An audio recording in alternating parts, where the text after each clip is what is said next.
មុនដំបូងយើងចូលទៅកាន់ពាក្យថា setting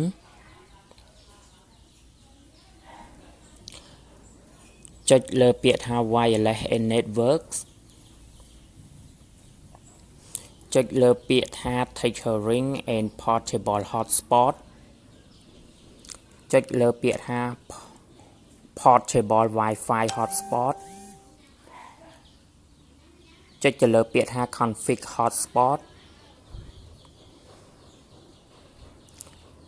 hotspot name នេះចុចទៅលើវាដើម្បីធ្វើការដូរឈ្មោះ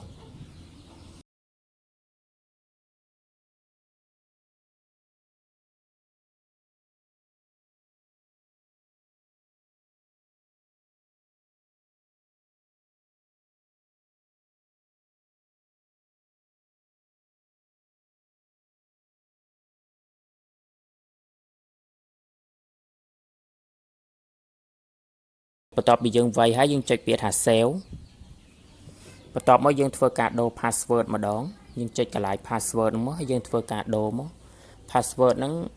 បើសិនជាយើងចង់ដាក់អក្សរក៏បានដាក់លេខក៏បានដែរ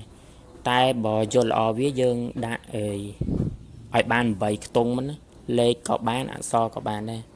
យើងប្រើ8ខ្ទង់មកនេះខ្ញុំធ្វើការដាក់ password ឲ្យបន្ទាប់មកយើងដាក់ password រួចហើយយើងចុចពាក្យថា save